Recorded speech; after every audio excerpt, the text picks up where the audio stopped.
Okay, so I'm going to tell you a little bit about your refrigerator. It might seem really basic, like I'm going to jump in my RV and I'm just going to drive down the road, somebody's going to hit the button, turn it on, and I'm good to go. But it's not just that easy. There's a couple things you need to know. If you haven't had an RV before, let me tell you. First of all, start your RV refrigerator the day before you leave.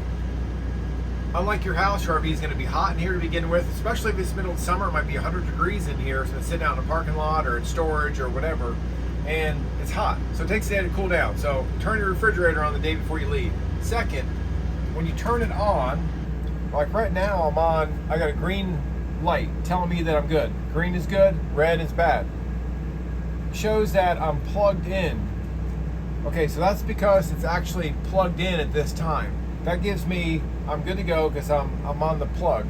Now, if I want to switch over to where I'm going to leave and I'm driving down the road, if you don't have plugged in at your house or have your generator running at your house to supplement a plug, you come over and you go through the modes and you go to the drop. The drop right here, think of it as like a drop of gasoline, or not gasoline, but propane. It's a drop of your propane gas because your refrigerator can run on your propane gas. So you're on, the drop means propane, and your refrigerator runs on this. Now as you drive down the road, you're traveling wherever you travel, the refrigerator and freezer stays cold with that drop, letting you know I'm on green, I'm good to go, and it's running on gas only.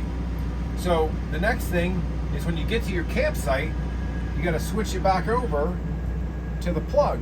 And the plug is gonna give you the ability to run your refrigerator and freezer off of the outlet outside. There's no reason to be burning up all of your propane gas that you need for cooking on your stove top and your heat in the wintertime. You don't want to burn up extra gas. Not much to run it, but you don't want to burn it up on your refrigerator. So save that and use your electric whenever you get to your campsite. Now when you leave your campsite, this is going to turn red. It's not going to automatically switch back over. Some models might, ours doesn't. And then you'll find yourself driving down the road and this is no longer cooling. So once you unplug and you're ready to drive down the road, make sure you switch it back to your drop for your propane. Also, side note, make sure you learn what your refrigerator works best on.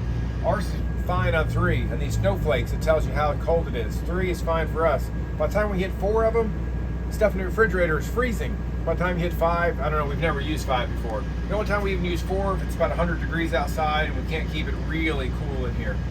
Okay, the other thing I want to tell you real quick, the microwave. If you have a microwave slash oven, like we do, not a microwave oven like you do at home, and we've had 20 microwaves. This is not a microwave, this is a microwave oven. So it's got a convectional oven. You got a button here for convect. That's your convectional oven setting.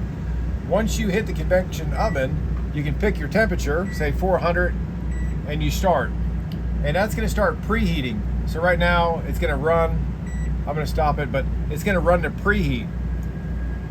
Once it preheats, you open it up, you put your food in, you put your amount of time, start, and it runs. But what you gotta know is that there's a rack that comes with your convection oven microwave. If you do not have a rack, you need to buy one. You get them on Amazon for about $15.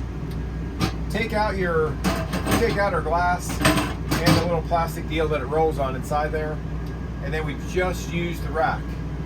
Now, we put chicken in there for 2 hours on 350 degrees, and it looked like it had been in there for 3 minutes. It wasn't cooked hardly at all. We added the rack, which is what it's supposed to have to begin with. Somehow we didn't have it. Put the rack in there, cooks just like normal. 350 degrees, 30 minutes, our chicken was cooked perfect just like it is at home. So if you got a convection slash microwave, make sure you use a rack. If you don't use it, you're gonna think it's just a piece and you're not gonna use it. So anyway, that's a little side note if you have a convection slash microwave. These other modes you read up about, grill, roast, it kind of goes back and forth from convection to microwave. And anyway, thanks for watching. Check out our other how-to videos, how-to RV for beginners. We got a few of them on this playlist, so check them out. Thanks for watching. Careful on the road. Enjoy your RV and your travels.